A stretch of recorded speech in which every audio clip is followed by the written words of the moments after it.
Also to come this hour, with Parliament scheduled to resume sitting on Tuesday, October 21st, we explore the business of the House.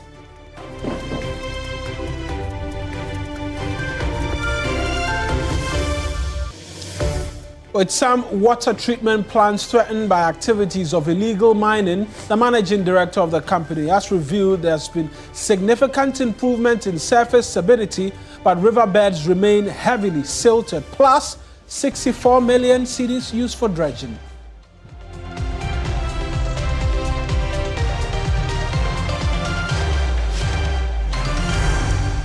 Well, you're welcome to a brand new week of News Central. I'm Kemini Amanor. And I am Mawuena Egbeta. The bulletin starts right now.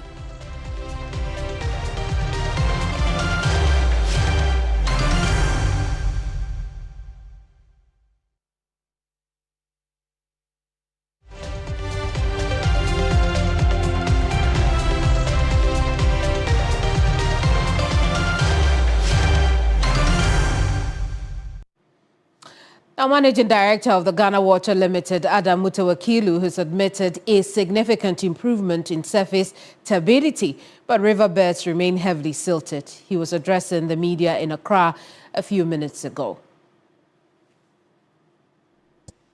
These actions are using encouraging signs. In some of our rivers, you can see the turbidity dropping consistently over the period. We have observed significant improvement in surface turbidity, but let it be clear, the riverbeds remain heavily silted. Without sustained desilting operations, our pumps will continue to struggle to deliver quality water. So, because of the siltation, even if the surface water is good, our pumps are submersible pumps. They are storage. Well, let's connect now with George Quenin, a reporter who attended this news conference, who's on standby with the CEO of the water company. George, talk to us. When he said turbidity was low now, what did he mean? Thank you so much, Kemini. And we're coming to you live from the head office of the Ghana Water Company Limited. Well, I've managed to get the MD here, Adam Mutawakilu, and he'll just break these things down. Like he said, turbidity of the water, he will break it down. So viewers want to know, what is the meaning of turbidity? You are saying there's been some significant improvements in that. The turbidity simply means that the natural water we have, they are contaminated. That has made it difficult for the plant to progress. The turbidity could come from tank. It could come from chemicals. Assuming you have a community just by the river, they wash their things, they throw it into the. It could come from minerals, the use of chemicals. So when it changes the normal chemistry of the water, making it difficult for our plants to operate, then we say the turbidity has gone beyond the capacity of the plant. Okay, so there's improvement, so, but the banks are at a certain level. Okay. In some, they can operate if it is 20 NTU, they can still operate. Some even 40 NTU, they can still operate. Every water has a turbidity. Like Peve, when it was just 3 NTU. So that is very low, the plant can operate. So when it goes beyond the capacity of the plant, then that is where we try out that the turbidity has gone higher than the treatment. I just got to realize that apart from Galamsey, construction, farming activity is also worrying operation. Very, very well. As I indicated, in Volta region, we have a problem at Peve.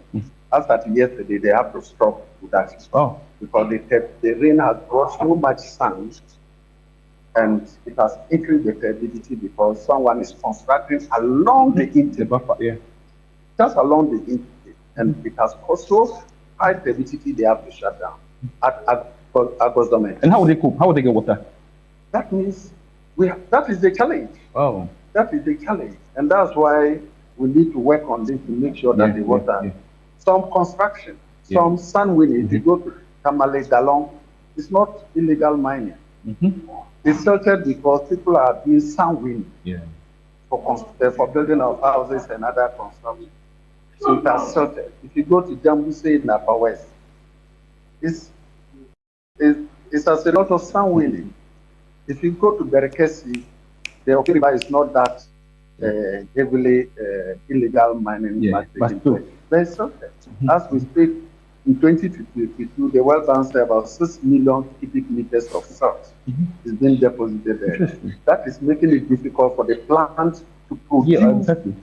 So, and because of that, instead of using alum, we have to use polymers.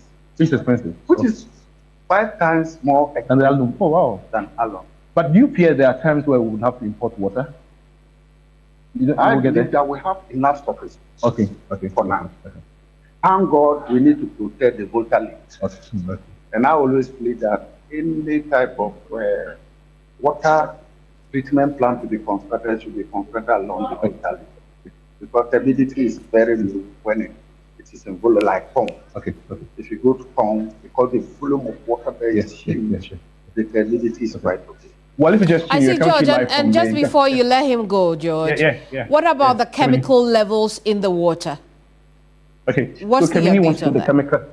So Kemini wants to know the water levels in the water. But apart from that, I know you want to use some 300 million to silt your plants that have been affected. So you're calling on corporate Ghana to do that. So let's answer this and come to Kemini straight there. Yeah, we realize that Ghana Water alone cannot have that budget to execute. Those within our budget, we are doing it on our own, but it has gotten to a level where we have to call on corporate Ghana to help us. Because the present effort is in fighting, yielding results. I'll say, but because we speak Kwanyako, the time I visited there, we couldn't produce. Now we are producing 100%. But what did we do? When we realized that the water that was coming was quite okay in terms of turbidity, we have to move the pumps up because we're using submersible pump, not surface or horizontal pumps. When we engineered them, brought them up, it's producing 100% now. But at that level, as the dry season approaches, the water level will drop. How about if it drops below they have planted the pumps? And when it gets where it's salted, what can we do? But if we desilt, it performs 2 functions. One, we make sure that all year round we have water because we will be able to contain enough water for the whole year so that we don't dry out during. 2, once it is deep, any cell that comes will quickly settle down and we can now pump water. So it will increase the volume of water at the reservoir, and 2, we'll be able to pump clean water. So briefly, Kemini wants to know the chemical levels of this water, just briefly. I can't tell. It changes with time. It's not constant. Okay, sure. You see, the time we visited Kwanyaku is over 9,000, 11,000, when it's supposed to take about 2,000 NTU. So the turbidity is not like fixed. So because of that hourly turbidity, taking the turbidity every hour at each time per plant is ongoing. Sure. So Adam Mutawakiliwo is the MD of Ghana Water Company. So can we this is the update from this very engagement with the media? Very well, George. Thank you so much for bringing us that interview. George Quinn there in that brief conversation with Managing Director for Ghana Water Company Limited, Adam Mutawakiliwo. He's been talking to us about events to do with the improving turbidity levels of our water sources, really, across the country. We can now turn attention to other stories.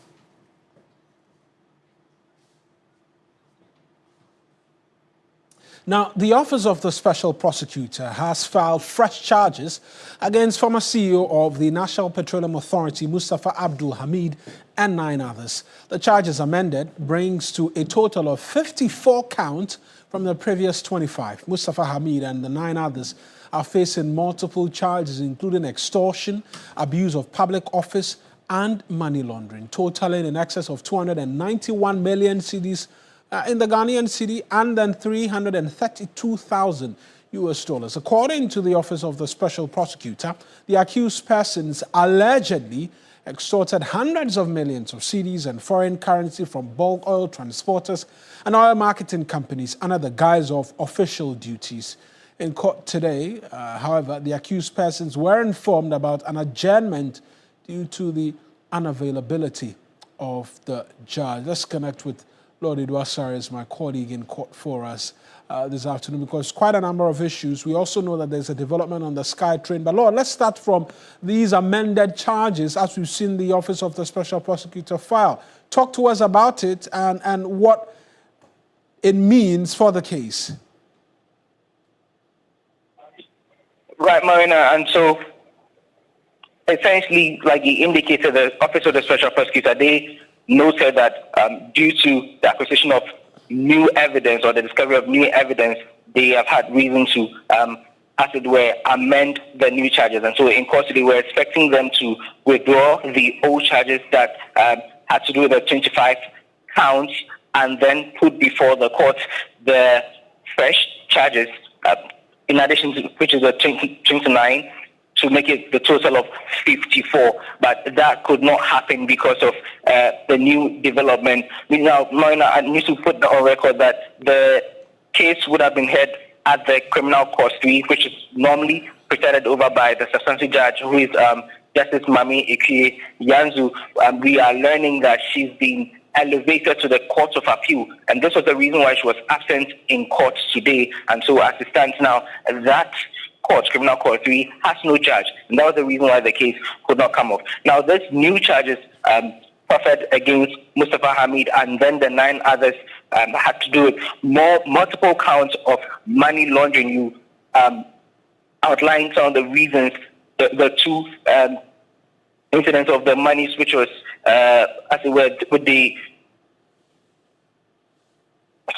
I think I'm yeah. Lord, I can still quite hear you. I can hear you very well.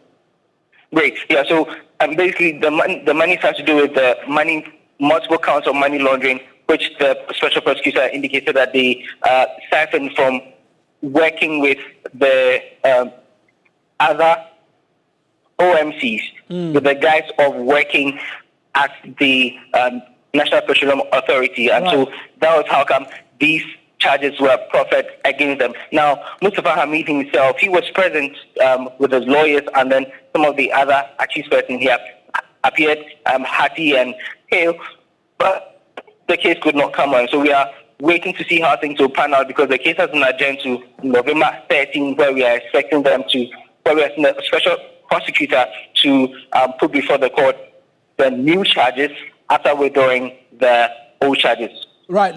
Let's talk briefly about the SkyTrain matter as well. We know there's an update in relation to that. Talk to us about that update. Indeed. So at the last agenda, the former board chair, Professor Christopher Ameokunfi, he communicated to the court that he was having some misunderstanding with his lawyer, for which reason the lawyer had withdrawn his services. And so they were expecting to find out if he had been able to secure the services of a new lawyer, or he had resolved that issue with the old lawyer, for want of a better word. But he himself, he was absent in court today. The first accused person, Solomon Asamoah, he was present with his counsel, Victoria Bass, and then the prosecution was represented by the State Attorney, Stefako. Now, they indicated that they had filed an affidavit in opposition to that application to stay proceedings by the defense counsel. Now, Mawuena, they had filed an application to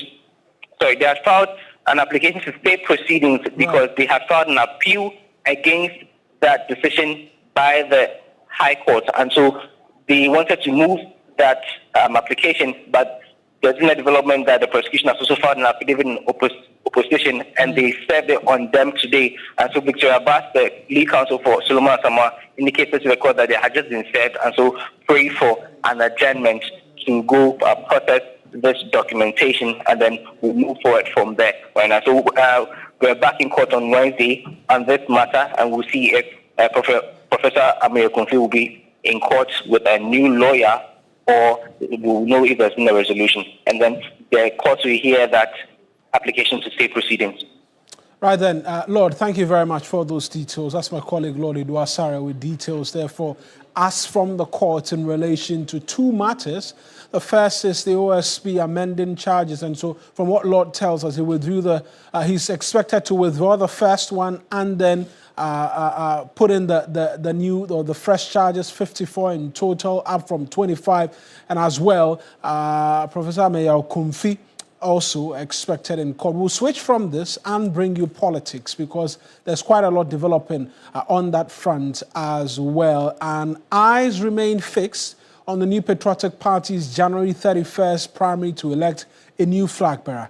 Now, while that race has picked up considerable heat, another race of equal importance is picking up steam. The race for who becomes General Secretary of the opposition New Patriotic Party has drawn out interesting names, with former members of parliament vying for a seat at the decision-making table of the largest opposition party in the country. The latest is former Ablekuma West MP Eslo Uswe-Kufu's, as of today, declared her intention to contest the position. This brings to 5 the number of people who've declared a willingness to contest.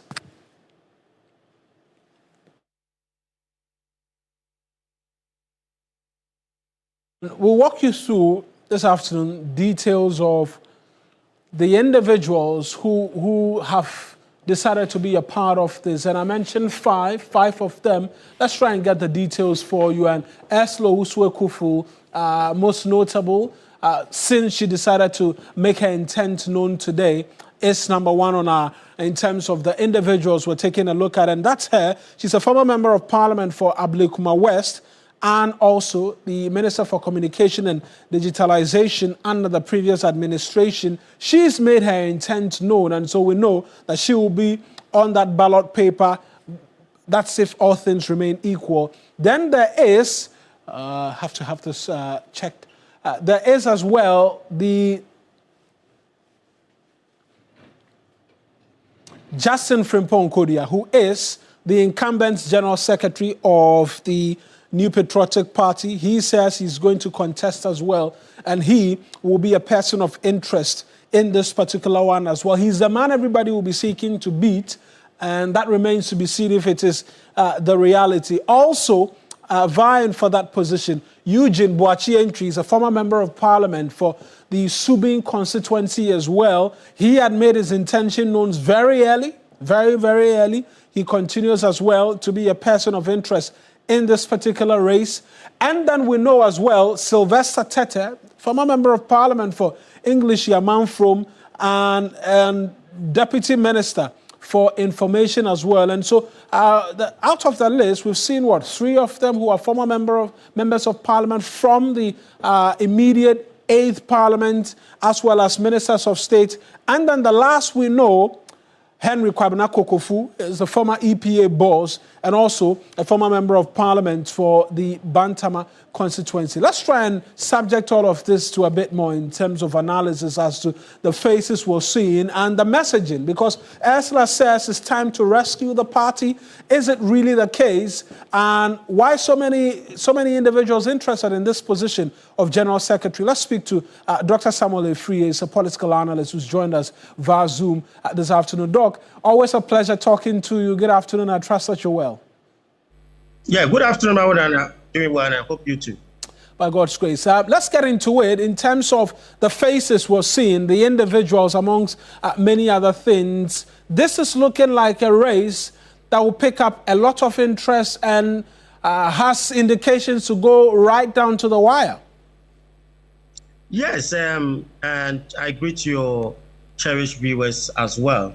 You know, after the MPP presidential elections in January 31st, then comes in for the national executives. And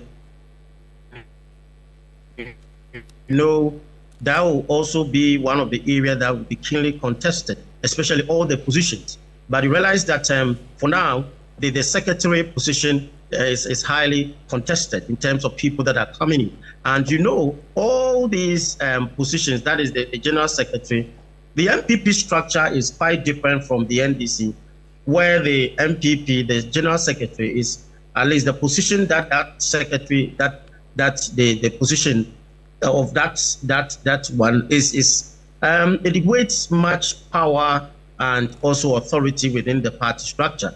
So if you hold that position, that means that actually you hold that the party as well.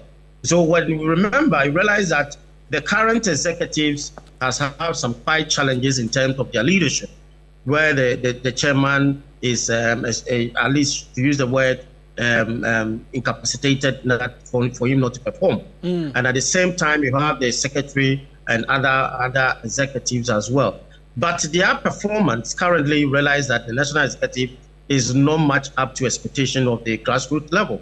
So now members of the party are yearning for people who can give them hope, who can put the party onto a system where a winning machine system for election 2028. So they want people who are capable, people who are skillful, people who have the experience. So it will not be for first timers that will come in to try. That is what the grassroots might be expecting. They want people who are well positioned within the party to carry on the party.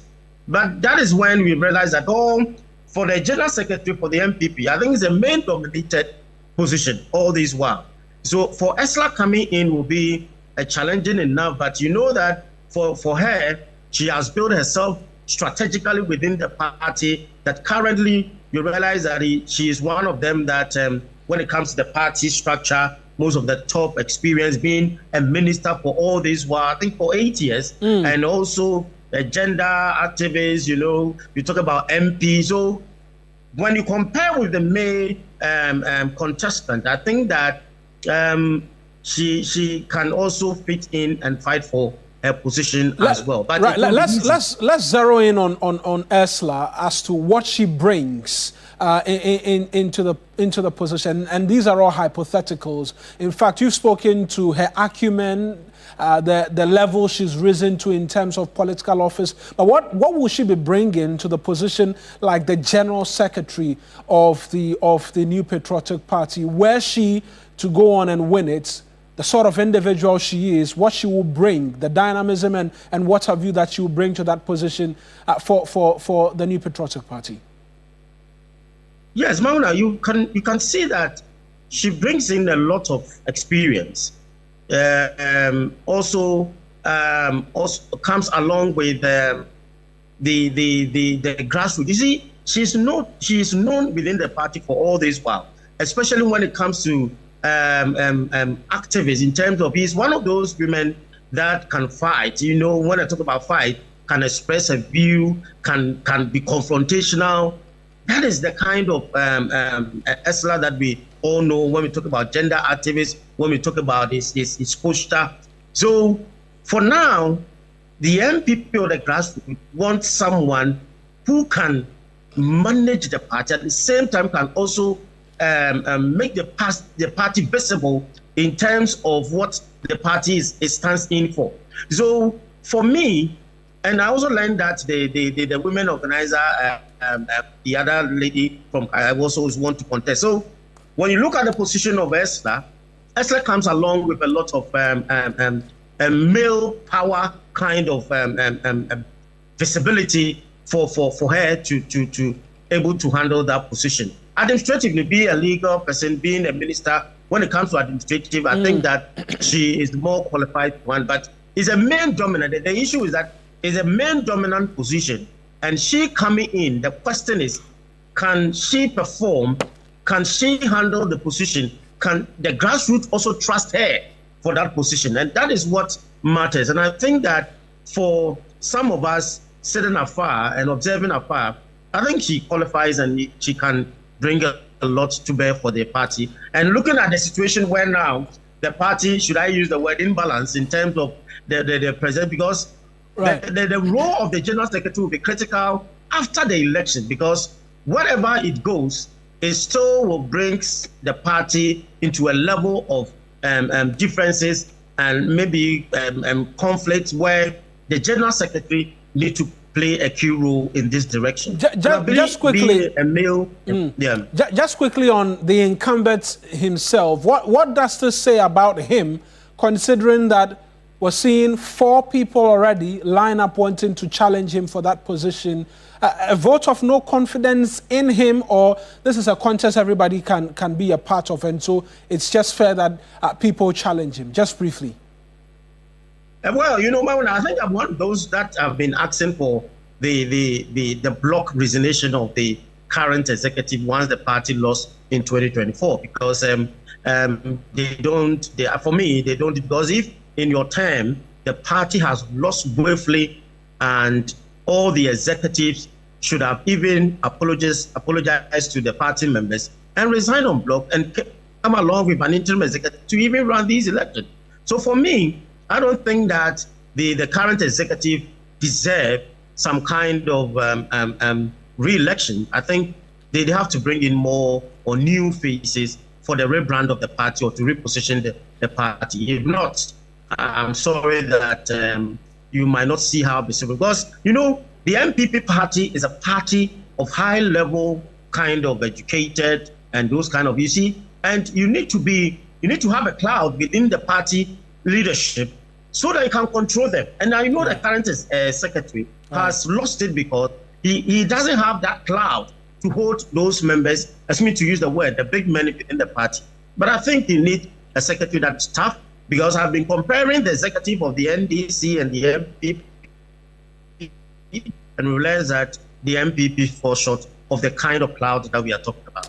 Right then, Doc, appreciate as always you speaking to us. That's Dr. Samuel Afriyie speaking to us. And we're going to stay on matters relating to the NPP because Kennedy Ohinye-Agyapong has tightened his grip on the New Patriotic Party's presidential race, polling 44.1% of delegate support in a worst-case scenario and 53.8% in a best-case scenario. That's according to a new survey by Dr. Evans Dia conducted between September 22nd and October 5, 2025. The research also puts Vice President Dr. Mahmoud Bawumia in second place with between 32.2% and 39.5%. Dr. Brian Achampong trails in third with between 6.3 and 8.3%. Dr. Yawase Duchum and Kemini Amanor follow with modest gains, polling 3.2 and 0.9% respectively. Now, according to the survey, the former Assistant Central lawmaker could lead in 11 regions. Let's hear from Dr. Kusi as he explains his findings. It's a follow-up of the polls that we conducted from August. This was conducted from 22nd of September all the way to the 5th of October. And this one builds on August, so we'll look at whether there has been some changes between August and now. We are looking at the changes in terms of the candidate support across region, across constituencies, and also nationally. And we are looking at what is happening with undecided and then undisclosed. So the analysis is looking at the shift between the delegate preferences for the presidential candidates. What are some of the regional concentrations and the influence? Are there any strategic balance between the leading contenders? And then we run a true or dual model, which I explain to you very soon. Out of the 204,893 as at October 2025, we sampled a total of 26,150 delegates. Now, this is a 12.76 percentage representation of the total population. This means that it is quite significant enough, at the same time representative enough. Noble Crosby Annan is my colleague. He's joining us with a bit more in terms of the details from the... Crosby, did the good doctor explain how he came about these findings?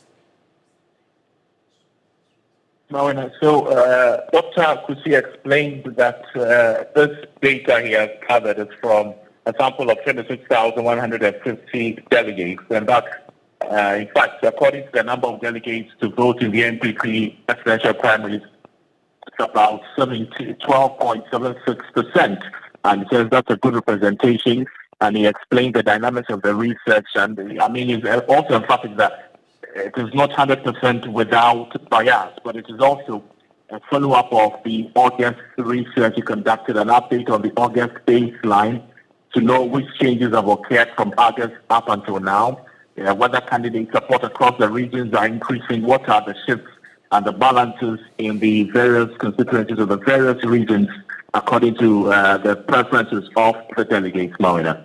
And there are concerns that his work may be influenced by some of the candidates coming on the back of his failed parliamentary bid on the ticket of the NDC. Did he explain that?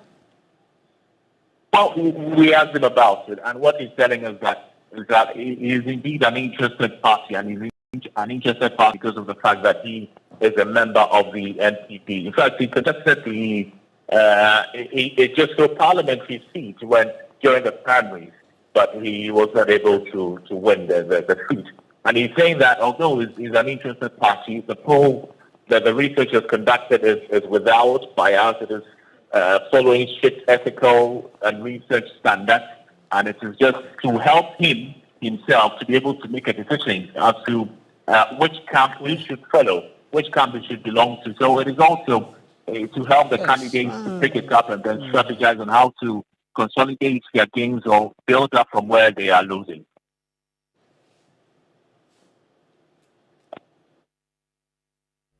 I'm an interested party. An interested party means I'm an MPP member. In fact, I actually was a parliamentary candidate. Okay, so I'm an MPP member. I am actually an interested party. Now, being an interested party here is a matter of within the MPP, what are the delegates actually saying? So the first polls that we did, if you looked at all my media engagement or my public engagement, it was the fact that Camp A had called me, Camp B had called me. And I needed to make a decision if I'm joining Camp A or Camp B.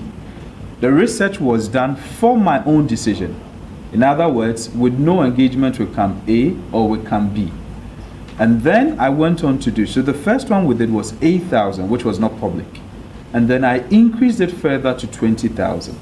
And when I did the 8,000, I saw some pattern I had not expected. Then I went to 20,000. I saw that same pattern. That is when we made it public. As of today, have I decided? Not yet, because as I mentioned, it's not predictive. It is actually as at a period. So I did a second one with my team. And the reason why we did a second one was to realize that are we having the same winning team winning again? Because I need to make a decision. And eventually, I can say it on record. I have not taken any penny, and anybody who knows me very well. Credibility is very important when it comes to some of these things. Do I have friends in Camp A? Yes, I have friends. Do I have friends in Camp B? Yes, I have friends. Do I have friends in Camp C, Camp D? I have friends because I'm an MPP member. And that's Dr. Kusi as well speaking. Earlier, my colleague Noble Crosby-Annan joined us via the phones. We're going for our very first break. When we return, that big subject matter is on our bill because the House returns tomorrow. Quite a number of bills expected, and as well the swearing in of some new members of Parliament. We'll get all of the details after the short break. Stay with us.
Welcome back. It's still News Central here on TV3. I'm Kemini Amanor. Let's bring you some other stories now. We'll take you to Parliament now, where members of Parliament will reconvene tomorrow from recess to deliberate on key national matters, including bills, motions, and policy statements.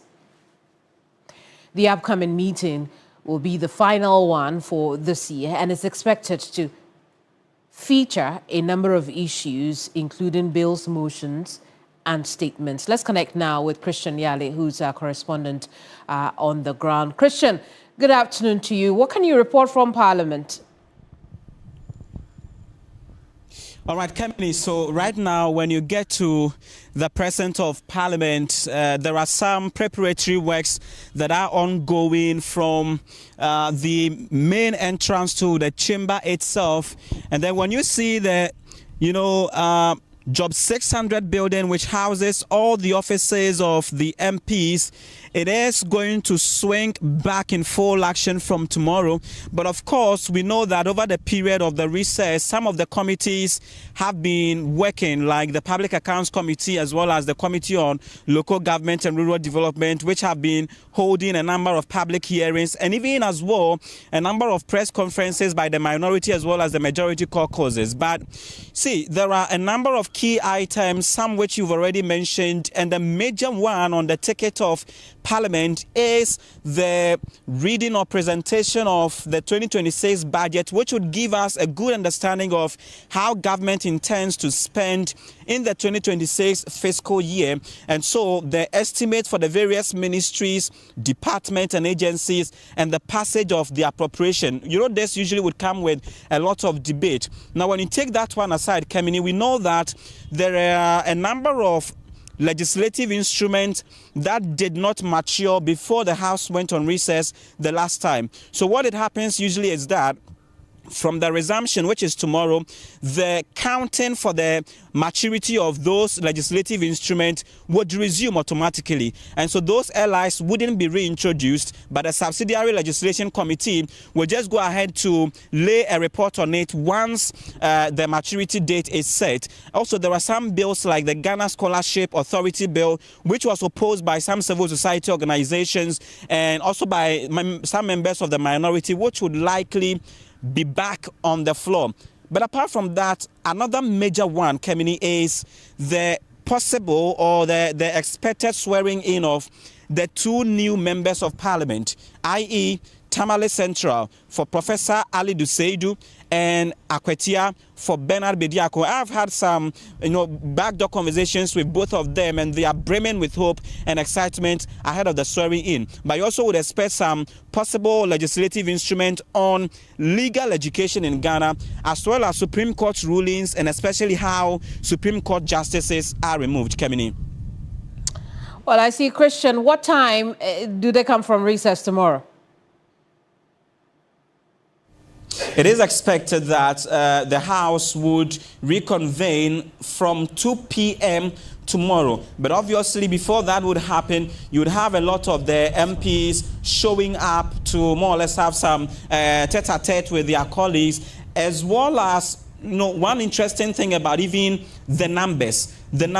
Because right now, when the two new MPs are sworn in, Kemini, you would know that the NDC, which is the majority, would have a total of 185 members plus the 4 independent members, making 189. That's and then correct. You would have the majority, which has lost 1, which is the Akwatia seat, to now have a total of 87 members, which means that the majority would still extend its dominance in the House, one that the Speaker warned or cautioned them against its abuse in the drafting of legislative processes as well as government business. Very well. So, Christian, tell us how both sides, as far as your observations and, conversations are concerned, are preparing for tomorrow. See, from tomorrow to Christmas break, there isn't much to do. It is relatively a short period. On the majority side, when you engage some of the MPs, they tell you that as a side that is for the government, they have to do much more to ensure that key agenda of the government are, achieved. or they are able to pass the necessary bills and regulations and the rest, or approvals are made for government to ably and smoothly ride in the 2026 fiscal year. When we talk about the minority, already they've held what they call the strategic pre-opening workshop, where the minority leader, address them and encourage them to have a united front, and also ensure that they oppose when it matters and proffer solutions. And so it means that both sides have already aligned their priorities going into this upcoming meeting, which is really going to be a very short one, but very tight with a lot on their agenda. I see, Christian. We'll leave it here for now. Thank you so much for joining us with that report from Parliament, where the House will reconvene starting tomorrow.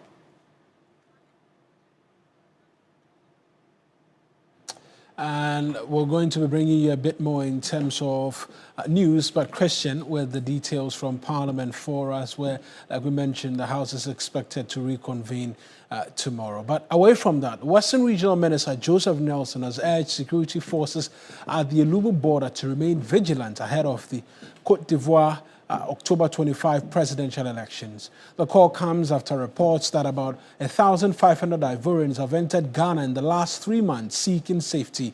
Irama Smith has more. Ivory Coast is scheduled for its presidential elections on October 25, and already isolated cases of disturbances are being reported. Also being reported are some Ivorian nationals moving into Ghana through the Lubo border and other unapproved routes. It is on this premise that the Western Regional Minister on a visit to the border cautioned the border security to remain vigilant. The situation is still very fluid, and so let's keep our eyes on, the inflow, so that we're able to check the security side of things, so we don't have any surprises. With your eyes wide open, so we don't get any criminals slipping through, the system to pose a challenge to us as far as our security is concerned. Deputy Commissioner of Immigration Joshua Kreku of the Lubo Command disclosed that these persons do not usually declare themselves as asylum seekers upon entry, but often later appear in refugee camps.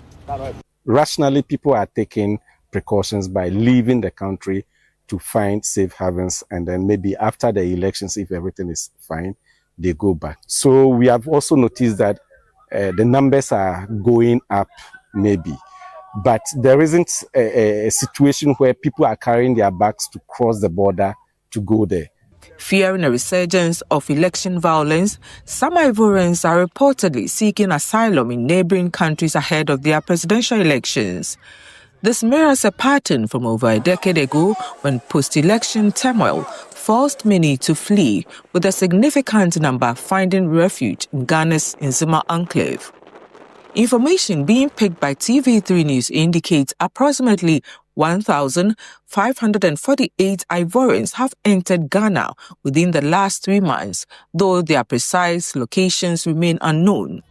At the Ampain refugee camp in the Elembele district, we learned there are almost 400 Ivorian refugees here.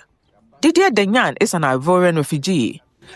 Vous savez, dans un pays, quand on respecte la constitution, la démocratie, il n'y a pas de problème. Mais quand la constitution est foulée du pied, ça crée le désordre. In a country, when the constitution and the democracy is in respect, there's not issue. But when they want to go over it, this is how civilian war comes to their country. Ils ont éliminé les candidats potentiels à l'élection présidentielle. Yeah, that's some of the potential candidates. Il faut lui dire que quand la CPI a blanchi Laurent Gbagbo, en principe, on doit le rétablir au pouvoir. He said when the former president came back of jail, they set him free for every charges. So normally, according to the rules and regulation, he was supposed to be put on the election list, but the government in charge refused. C'est ce qui va que le désordre. Donc, c'est cette peur-là qui fait que les Ivoiriens fuient plus viennent ici. This is the reason why most of Ivorians are running to come to Ghana, because they already experienced some past problems.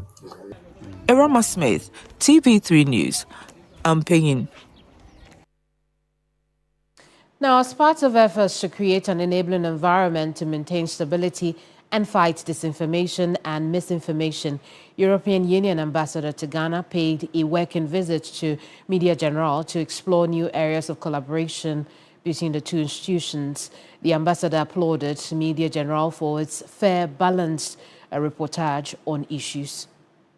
General is a particular player in the Ghana media landscape due to its different platforms and outlet types, also due to its reach, and not least due to its quality of journalism. I think the various BBC prizes that journalists of Media General have received over the past couple of years speaks for themselves. We're trying to be a less traditional development cooperation organization and a much more of a strategic partnering. But it's clear that in the media landscape here in Ghana now, where issues that we're looking at is, firstly, it's investigative journalism. Secondly, it's about information manipulation. That is a real challenge, I think, in many countries, also in Ghana.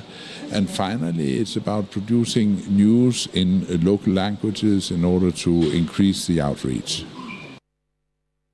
Skinibach is European Union Ambassador to Ghana. Now, Group CEO of Media General, Beatrice Ajimang, pledged her commitment to responsible and ethical journalism. What we seek to do is to help to be the mouthpiece of a lot of organizations like yours. I know that you have focused generally on promoting good governance issues. Last year was an election year for us, and we partnered a lot of institutions, including the CDD, which I know you partner with to look at a lot of issues on good governance. We have also worked with a lot of democratic institutions to put out their projects. So we help in promoting projects of organizations. That is what we are here to do. We discuss your projects with you, and we look at how to put them out. And we do this very well because we have the numbers. Our excitement as management is the fact that our social media platforms are growing at a very fast pace. So there are about 6 million Facebook population in this country. TV3 has over 4 million. And so if you put your projects on that platform, you have a much wider reach than you would put on your website. News Central live on TV3. We'll take another break. When we come back, a few more stories. Don't go away.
Now, in the country's rapidly evolving media landscape, bloggers and social media influencers are increasingly taking center stage, often wielding microphones and claiming the spotlight, traditionally reserved for journalists. The phenomenon has sparked debate about the blurring lines between professional journalism and citizen journalism. In the following report, Joseph Yukti tells how bloggers and others now use microphones to decorate their interviewees. With the proliferation of social media platforms, non-media professionals are now creating content to vast audience. Bloggers and influencers have become the new power brokers, often landing coveted media assignments, making it difficult to strike a balance between the professionals and the untrained practitioners. The trend has raised concerns about the credibility and quality of media content. The most disturbing in recent times is how microphones are dotted on the shirts of interviewees, including ministers of states, creating a clutter. Security analyst Adib Sani said the practice may not pose security threat, but some bloggers and media practitioners should be properly trained. So far as I am concerned, I don't think it poses any significant security threats. The only threat I see it pose is getting caught up in a hot mic situation. But these days, times have changed, and with security enhancements, I don't think anybody is capable of putting any explosive device in a camera. Besides, Ghana is a very peaceful country. He called for a decent way of using such microphones. Sometimes, in order not to cluster the person, you can place the mic where the speakers are. And you know, get your audio. Otherwise, you would have to seek the permission of the speaker before putting any mic on them. Vice President of the Ghana Journalists Association, Mawuena Egbeta, said even though it is difficult to regulate and restrict the media space, practitioners, including bloggers, must exhibit professionalism. This issue of multiplicity and duplicity of miking a person, especially with our public officials, has become something more contemporary. We're seeing that a lot within the media space. What I do know is that professionally, you can plan to have a pool somewhere, and then you have a central point where the journalists or the media can stream and pick the feed, both audio and television. She called on bloggers and others in the new media space to invest in equipment and desist from practices that embarrass the media profession. I know that the bloggers themselves have also realized they need to stay on top of issues when it comes to what they put out there. There's also a call on them to be more responsible and responsive to the issues that are happening within their environment. We need to invest in the equipment that we use for our job. As the use of modern media gadgets continue to expand, some believe that proper regulation and technical vigilance is critical to ensure their safe and effective use. Now, for many farmers in Ghana, government programs and policies such as Feed Ghana program will ensure agricultural transformation, boost domestic production, improve food security, and reduce import dependency. With climate change as a key limiting factor in achieving sustainable agriculture, especially in the northern part of the country, farmers want governments to ensure timely access to farm inputs and implement. The Feed Ghana program was officially launched by President Mahama in April 2025 in Techiman. The goal of the program is to address challenges like low productivity and high food import costs, thus ensuring food security and propelling economic transformation through agriculture. Key components include support for various crop and livestock development, establishing farmer service centers, enhancing value chains, and promoting agribusiness for youth. Alhaji Isaaku Mahama is a commercial farmer in the Karaga district. He's been into commercial farming since 1997 after he exited parliament as the first member of parliament for the then Gushegu Karaga constituency. For him, the Feed Ghana program, if carefully implemented, will be a game changer in the agriculture sector. As a farmer, I like government to be more proactive, to introduce every crop desk officer so that government can take stock data on crop by crop so that sustainability and efficiency of production will be adhered to, and then the program thereby succeed. Like Alhaji Isaaku, many farmers have lauded the flagship Feed Ghana program. They, however, want government to ensure that farm inputs are made available at the right time. Government should try to help us with support, maybe soft loans that can cushion us to do our farming. All the inputs that we use in the farming season is not an easy task because it's too costly. Things are costly. Buying fertilizer, chemicals, and other things are not easy. Look at how the farm is very neat because we keep on applying those chemicals and fertilizers to it so that we can get a good yield. On institutional farming under the program, the Central Gonja District Assembly has cultivated over 30 acres of maize, which is due for harvesting. There's a need to go beyond training, sensitization, and possibly facilitating farmers to benefit and implement these policies. But rather, the institution as an assembly should be model institutions, implement the programs for other institutions and farmers to witness. And that is how come this farm was established. With recent reports of farmers experiencing glut due to unavailability of buyers, government must ensure there is ready market accessibility for farmers. This will ensure that more people venture into agriculture, creating jobs and reducing Ghana's dependence on high food imports.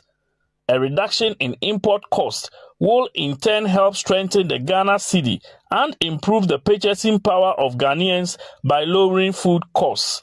Christopher Mwako, TV3 News, Karaga. That's our man Christopher in the northern part of the country for us, bringing us to the end of today's edition of the Bulletin. I am Mawuena Egbeta. And I am Kemini Amanor. Next is the afternoon show. Bye-bye.